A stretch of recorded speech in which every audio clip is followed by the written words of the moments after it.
Novel زائلین از قلم فری نواب. Age difference child based romantic novel.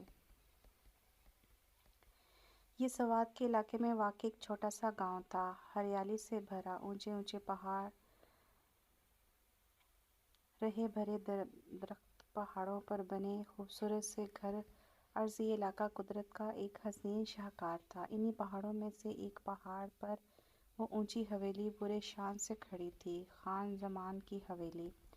اس گاؤں کے سردار تھے وہ، ہر ایک پر ان کا رعب اور دبدبا، پورا علاقہ ان سے ڈرتا تھا اور ان کی عزت بھی کرتا تھا۔ وہ تھے ہی عزت کے قابل، مظلوموں کے ساتھ بے رحم دل اور ظالموں کے لیے بے انتہا خطرناک، اور ان کا یہی رعب اور دبدبا اور جلال ان کے پوتوں نے وراثت میں لیا تھا۔ خان زمان کے دو بیٹے تھے، بڑے رحیم خان زمان اور چھوٹے سجاد خان زمان۔ دونوں ہی ذرا نرم مزاج کے تھے، لیکن اپنی روایتوں کے پکے۔ جب ان کی روایتوں پر بات آتی تو کوئی نہ ان کو ایک انچ آگے کر سکتا نہ پیچھے۔ رحیم خان زمان کی بیوی سارا رحیم خان، جن کو سب امّو جان کہتے تھے، ان کے دو بچے تھے، بڑا بیٹا ابراہیم خان جو 30 سال کا تھا اور اس سے چھوٹی شمائل خان جو 29 سال کی تھی۔ ان کے یہاں خاندان سے باہر شادی کا رواج نہ تھا اور خاندان میں شمائل کا مناسب جوڑ موجود نہ تھا، اسی وجہ سے اس کی ابھی تک شادی نہیں ہوئی تھی۔ سجاد خان زمان کی بیوی ملکہ سجاد خان تھی، جنہیں سب مورے کہتے تھے۔ ان کے بھی دو ہی بچے تھے، بڑا بیٹا یوسف خان جو 25 سال کا تھا اور چھوٹی بیٹی خانم خان جو ابھی 17 سال کی تھی اور سب سے چھوٹا ہونے کی وجہ سے گھر بھر میں سب کی لاڈلی بھی تھی۔ اپو جان، ام کو ناشتہ دے دو، پھر ام کو کالج بھی جانا ہے۔ خانم جیسے تیسے اپنے بالوں کو باندھی کچن میں داخل ہوئی۔ ہاں، آپ جا کر باہر بیٹھو، میں ابھی لاتی ہوں، اور یہ بال بھی کھولو، میں خود آ کر بناتی ہوں اپنی گڑیا کے بال۔ شمائل خانم کو باہر بھیج کر ناشتے کی طرف متوجہ ہوئی۔ خانم، آپ نے میری قمیض کہاں رکھی؟ یوسف نے اپنے کمرے سے ہی اسے آواز لگائی تھی۔ اللہ اکبر، یوسف آ رہی ہوں میں، ایک سیکنڈ۔ مورے آپ یہ دیکھیں، میں ابھی یوسف کو کپڑے دے کر آئی۔ یوسف کو آواز لگا کر وہ مورے کو کہہ کر باہر آئی۔ شمائل، ہمارا ناشتہ۔ ابراہیم خان جو ٹیبل کی طرف بڑھ رہا تھا، شمائل کو باہر نکلتے دیکھ کر سوال کیا۔ ہاں، آپ بیٹھو، میں ابھی آ رہی ہوں، ابراہیم کو کہہ کر وہ یوسف کے کمرے کی طرف بڑھی۔ صبح ناشتہ کی ذمہ داری شمائل کی تھی، تو یوں ہی بھگدڑ مچی رہتی تھی۔ ابراہیم بیٹھنے کے لیے کرسی کے آگے آیا تو خانم نے آہستہ سے کرسی پیچھے کھینچ لیا۔ خانم، ہم نے دیکھ لیا ہے، کرسی واپس آگے کریں، ابراہیم نے گھڑی بند کرتے ہوئے مصروف سے انداز میں کہا۔ اوئے ماڑا، آخر تم کو کیسے پتہ چل جاتی ہے؟ سمجھ گیا، تم وہ جھاڑو والے بابا سے جادو ٹونا کراتی ہے، ہے نا؟ خانم نے غصے سے کرسی آگے کری، لیکن ابراہیم کی ایک ہی گھڑی پر وہ سنبھل کر بیٹھ گئی۔ مزید کچھ بول کر خطرہ سل لینا بھی وہ مناسب نہ تھا۔ یوسف مل گئی قمیض؟ شمائل نے کمرے میں داخل ہو کر یوسف سے پوچھا، جو شرٹ لیس کھڑا نہ جانے الماری میں کیا تلاش کر رہا تھا۔ خانم، آپ سے کتنی بار کہا ہے کہ میری قمیض ادھر ہی رکھ دیا کریں؟ یوسف نے الماری میں منہ دیے ہی شمائل سے کہا۔ ہاں تو میں نے یہیں رکھی تھی، ابھی نکل کر کہاں چلے گی؟ میرا خیال ہے کہ بانو ابھی صفائی کر کے گئی ہے، اس نے کہیں ادھر ادھر کر دی ہے، وہ ابھی تمہارے کمرے کی صفائی کر کے گئی ہے، یہ لو مل گئی۔ وہ قمیض ڈھونڈتی جا رہی تھی، ساتھ مسلسل بول بھی رہی تھی۔ آخر کار قمیض مل جانے پر اس نے قمیض یوسف کی طرف بڑھائی۔ یوسف نے قمیض لینے کے لیے الماری سے سر نکالا تو ایک دم ٹھٹک گیا۔ وہ بکھرے سے حلیے میں ہوش اڑا دینے تک خوبصورت لگ رہی تھی وہ، اور کچھ وہ یوسف کے سامنے دوپٹے کے معاملے میں ذرا لاپرواہ بھی ہو جاتی تھی۔ تبھی اس کا دوپٹہ ابھی بھی بس ایک طرف نام کو لٹک رہا تھا۔ روایتی پٹھانوں کی طرح وہ بھی بے حد خوبصورت تھی، سرخ سفید رنگت کی مالک، کھڑی تکھی ناک، بڑی بڑی آنکھیں، ان پر لمبی گھنی پلکوں کا سایہ، بھرے بھرے سرخ ہونٹ اور ہونٹوں کے اوپر کنارے پر تل جو ساری توجہ اپنی طرف کھینچتا تھا۔ نہایت خوبصورت سراپے کی مالک اور نہایت ہی خوبصورت تھی، لیکن بدقسمتی سے اس کا نصیب اتنا خوبصورت نہ تھا۔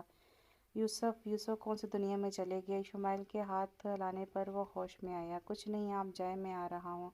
یوسف نے بامشکل اس کے سراپے سے نظر ہٹا کر قمیص پہنی۔ ہاں جلدی سے آ جاؤ، ناشتہ تیار ہے، شمائل اسے کہہ کر باہر چلی گئی۔ خانم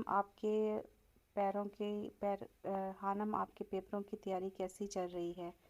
ابراہیم نے ناشتہ کرتے ہوئے رخ اچانک سے خانم کی طرف کیا تو وہ بڑی طرح اچھل پڑی۔ منہ میں پراٹھا بری طرح ٹھوسا ہوا تھا، جیسے حلق سے اتارنا مشکل ہو گیا۔ جلدی جلدی نوالے کو چبا کر اندر کرنے کی کوشش کرنے لگی۔ ابراہیم اس کے خوبصورت نقوش دیکھنے لگا، گول مٹول سا چہرہ جس پر موٹی موٹی کالی آنکھیں، چھوٹی سی ناک اور موٹے موٹے گلابی ہونٹ، پھولے پھولے گلابی سیب جیسے سرخ گال اور دونوں گالوں پر پڑنے والے گہرے ڈمپل اور تھوڑی پر 3 ننھے تل۔ وہ دیکھنے میں پکی پٹھانی لگتی تھی، اوپر سے وہ کپڑے بھی بالکل مقامی پٹھانوں والے پہنتی تھی، اور بچوں میں مقامی اسکول جانے کی وجہ سے اس کی اردو بھی پٹھانوں والی تھی۔ وہ اپنی خوبصورتی سے ابراہیم کے دل میں تہلکہ مچا دیتی تھی۔ جب اس کی پیدائش ہوئی اسی وقت ابراہیم 13 سال کا تھا۔ اس کے پیدا ہونے کے بعد ابراہیم اور یوسف باقاعدہ لڑتے تھے اسے لینے کے لیے، اور ابراہیم چونکہ بڑا تھا تو وہ جیت جاتا تھا اور پھر خانم پر قبضہ جما کر بیٹھ جاتا تھا۔ اس کی اٹیچمنٹ کو دیکھتے ہوئے خان سائی نے ابراہیم کا نکاح خانم سے کر دیا تھا۔ اوئے خان مارا، یہ تم کیسا سوال کرتی ہے؟ یہ کوئی سوال ہے کرنے کا؟ کیا تم کو معلوم نہیں ہے کہ ہم پڑھائی میں کتنا زبردست ہے؟ اچھوں کو ہم نے پیچھے چھوڑ دیا ہے۔ خانم نے نوالا نگل کر پورے جوش سے کہا تو ابراہیم خود ہوش میں آیا۔ جی ہاں، مجھے اچھے سے پتہ ہے کہ آپ پڑھائی میں کتنی زبردست ہیں۔ آج شام کو میرے آنے کے بعد کتابیں لے کر میرے کمرے میں آ جائیے گا، شرافت سے کہہ کر وہ دوبارہ ناشتے کی طرف متوجہ ہوا تو خانم منہ بنا کر رہ گئی۔ یوسف نے گارڈ کو دروازہ کھولنے کا اشارہ کیا اور گاڑی میں بیٹھ کر گاڑی زن کر کے باہر نکالی۔ ابراہیم کی گاؤں سے باہر سوات کے شہر علاقے میں فیکٹری، وہ وہیں جاتا تھا، اور یوسف پڑھائی مکمل کرنے کے بعد اب خان سائیں کے ساتھ جرگے پر جاتا تھا۔ وہ تینوں صبح سویرے نکل چکے تھے۔ جرگے پر پہنچ کر یوسف نے گاڑی پارک کی اور باہر اترا۔ 6 فٹ سے نکلتا ہوا قد، باڈی بلڈنگ اس کا شوق تھا۔ روزانہ صبح وہ کافی دیر ایکسرسائز کرتا تھا، جس سے اس کی باڈی بلڈروں کی جیسی باڈی تھی۔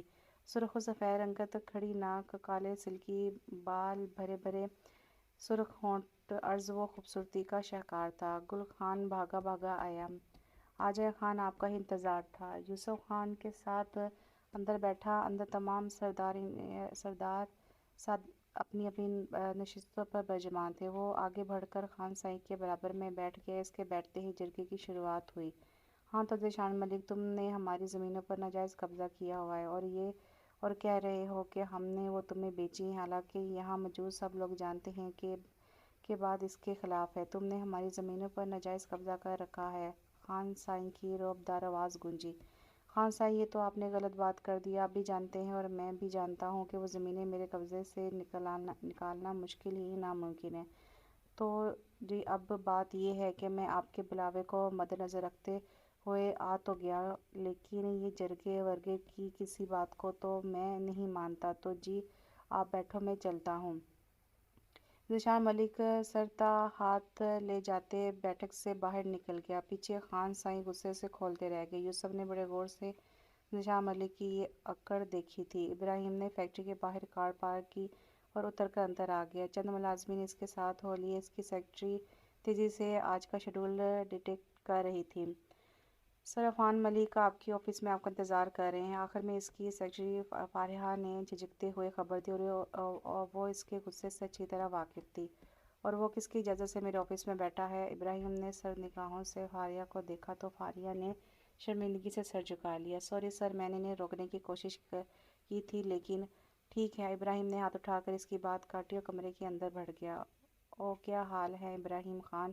ابراہیم کے آفس میں داخل ہونے پر وہ کرسی سے کھڑا ہوا تو ابراہیم نے اس سے ہاتھ سے دوبارہ بیٹھنے کا اشارہ کیا اور خود بھی آ کر اپنی کرسی پر بیٹھ گیا۔ کہو کیسے آنا ہوا؟ ابراہیم نے سرد آواز میں دریافت کیا۔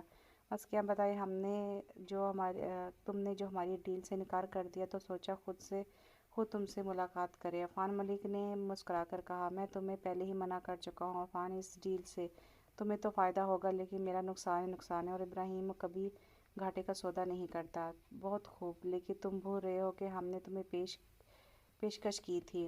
ہمیں تمہاری پیشکش سے کوئی غرض نہیں ہے، تم کسی اور کے پاس جا کر یہ پیشکش کرو، کبھی امید ہے کہ وہ تمہاری ڈیل قبول کر لے گا۔ اب تم جا سکتے ہو۔ ابراہیم نے سرخ آنکھوں سے دروازے کی طرف اشارہ کیا، یعنی کہ افغان دفع ہو جاؤ، تم اچھا نہیں کر رہے ابراہیم، تمہیں بہت جلد اس کا حساب دینا ہوگا۔ افغان ملک کو غصے سے کھولتا آفس سے نکل گیا۔ ابراہیم 8 بجے فیکٹری سے واپس آیا تھا اور سلام کر کے سیدھا اپنے کمرے میں چلا گیا۔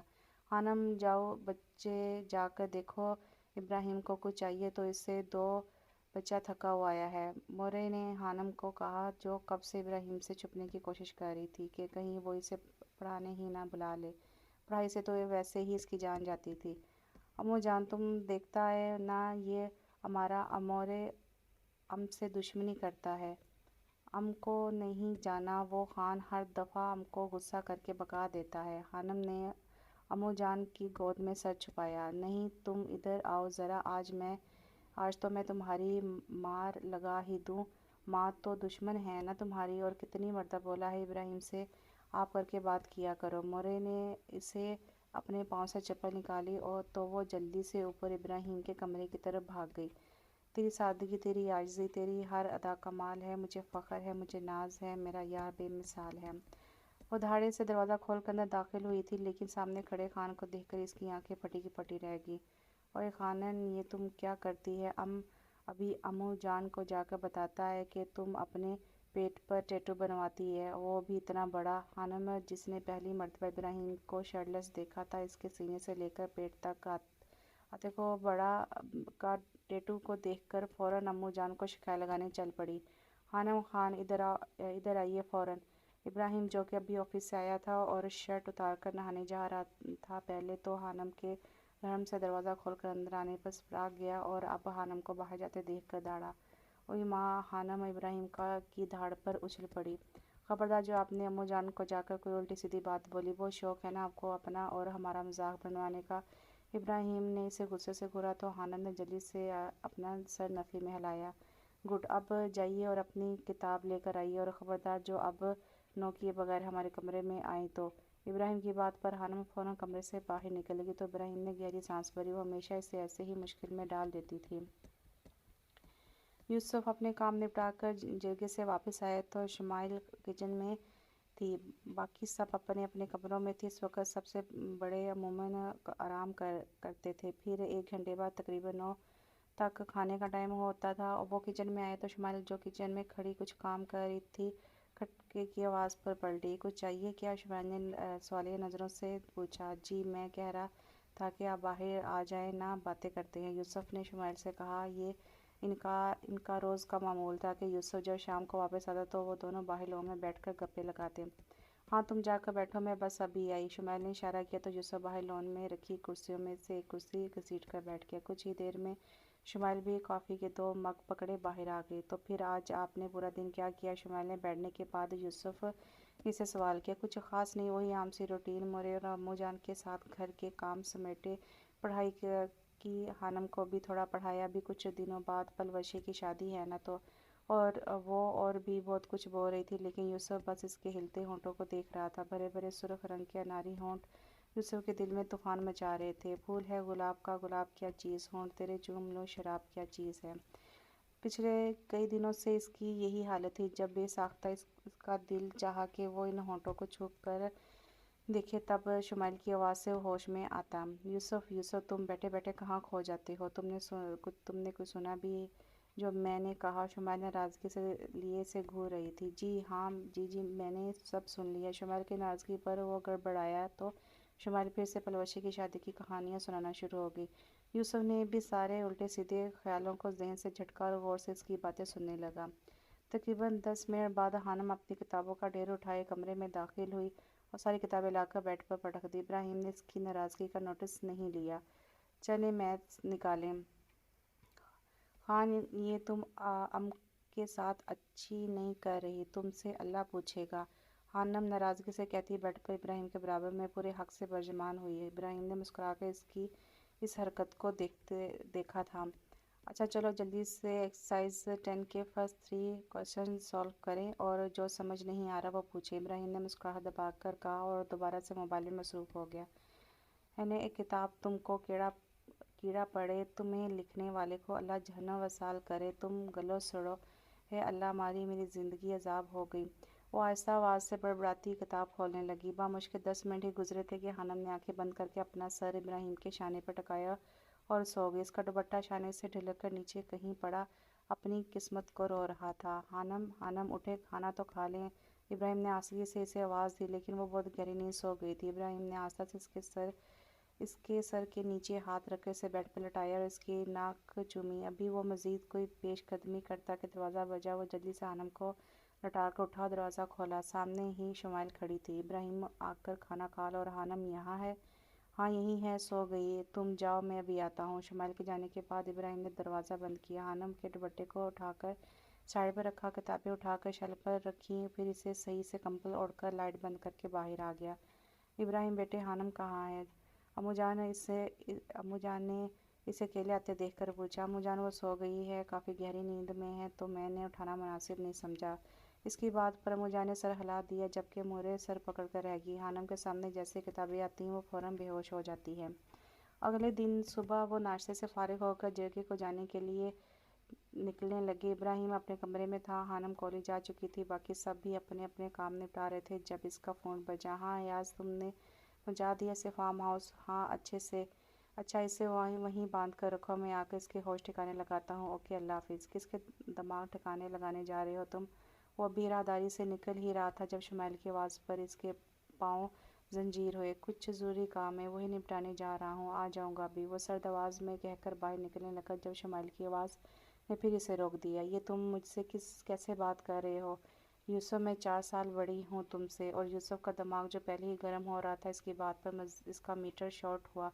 تبھی اس نے شمائل کو بازو سے پکڑ کر کھینچا۔ وہ سیدھا آ کر اس کے سینے سے لگی تھی۔ یوسف نے اپنے دونوں بازو بھی اس کی کمر کے گرد کس دیے۔ یہ کیا بےہودگی ہے یوسف، چھوڑو مجھے۔ شمائل نے مچل کر اس کی باہوں سے نکلنا چاہا تو یوسف اس کے کانوں کے پاس جھکا۔ اب بتائیں ذرا کون کسی سے بڑا ہے؟ اور میں آپ کو فرسٹ اور لاسٹ ٹائم وارن کر رہا ہوں خانم، اگر آئندہ آپ نے مجھے یہ طعنہ دیا کہ میں چھوٹا ہوں تو نتائج کی ذمہ دار آپ خود ہوں گے۔ شمائل کو جھٹکے سے چھوڑ کر وہ مین گیٹ سے باہر نکلتا چلا گیا اور وہ پیچھے دنگ کھڑی رہ گئی کہ آخر یوسف کو ہوا کیا ہے۔ میرے جیسے بن جاؤ گے جب عشق تمہیں ہو جائے گا، دیواروں سے ٹکراؤ گے جب عشق تمہیں ہو جائے گا، تنہائی کے جھولے جھولو گے، ہر بات پرانی بھولو گے، آئینے سے گھبراؤ گے جب عشق تمہیں ہو جائے گا، جب سورج بھی سو جائے اور چاند کہیں کھو جائے گا، ابھی تم گھر دیر سے آؤ گے جب عشق تمہیں ہو جائے گا، بے چینیاں جب بڑھ جائیں گی اور کسی کی یاد آئے گی، تم میری غزلیں لگاؤ گے جب عشق تمہیں یاد ہو جائے گا۔ گل خان ابراہیم سے کہو ہم سے بیٹھک میں ملاقات کرے۔ خان سائیں حکم دے کر باہر کی طرف بڑھے۔ گل خان نے ابراہیم کے دروازے پر دستک دی۔ خان اجازت؟ آ جاؤ گل خان۔ ابراہیم کی اجازت پر وہ کمرے میں داخل ہوا۔ خانم کو ابراہیم رات ہی اس کے کمرے میں چھوڑ آیا تھا۔ خان سائیں کا حکم ہے کہ آپ ان سے بیٹھک میں ملاقات کریں۔ گل خان نے ادب سے کہا۔ ٹھیک ہے گل خان، تم گاڑی نکالو، ہم آتے ہیں، اور ہاں صفدر کو فون کر کے کہو وہ فاریہ کو بتا دے آج ہم دیر سے آئیں گے۔ گل خان اس کا حکم سن کر باہر چلا گیا۔ ابراہیم نے وائٹ ڈریس شرٹ کے بٹن بند کیے، مضبوط کلائی میں گھڑی باندھی اور اپنے بال جیل سے سیٹ کیے اور کمرے سے باہر نکلا۔ ابراہیم نہایت ہی عجیب پٹھان تھا۔ سرخ و سفید رنگت، چوڑی پیشانی، کھڑی مغرور ناک، ہلکی ہلکی داڑھی اور اس میں چھپا گہرا سا گٹ، چوڑے شانے نہایت مضبوط تھے۔ وہ آ کر گاڑی میں بیٹھا تو صفدر نے گاڑی سٹارٹ کر دی۔ تقریباً 5 منٹ کے بعد گاڑی بیٹھک کے باہر رکی تھی۔ ابراہیم دروازہ کھول کر باہر نکلا اور شاہانہ چال چلتا ہوا بیٹھک میں آ گیا۔ سامنے ہی ایک صوفے پر خان سائیں بیٹھے تھے، ان کے برابر والے صوفے پر بڑے خان اور چھوٹے خان بیٹھے تھے، ایک صوفے پر یوسف بیٹھا تھا۔ ابراہیم یوسف کے ساتھ بیٹھ گیا۔ جی خان سائیں حکم۔ اس کے ادب پر خان سائیں خوش ہوئے۔ ابراہیم خان، ہم چاہتے ہیں کہ خانم ابراہیم خان کو اب رخصت کر دیں، امید ہے کہ آپ ہماری بات سے اعتراض نہیں کریں گے۔ جیسا آپ کہیں۔ تو پھر ٹھیک ہے، انشاءاللہ اس ہفتے 6 دن بعد ہم رخصتی کریں گے۔ یوسف آپ سارے انتظامات دیکھ لیجیے گا۔ جو حکم خان سائیں۔ وہ دونوں اکٹھے اپنی نشست سے کھڑے ہوئے۔ خان سائیں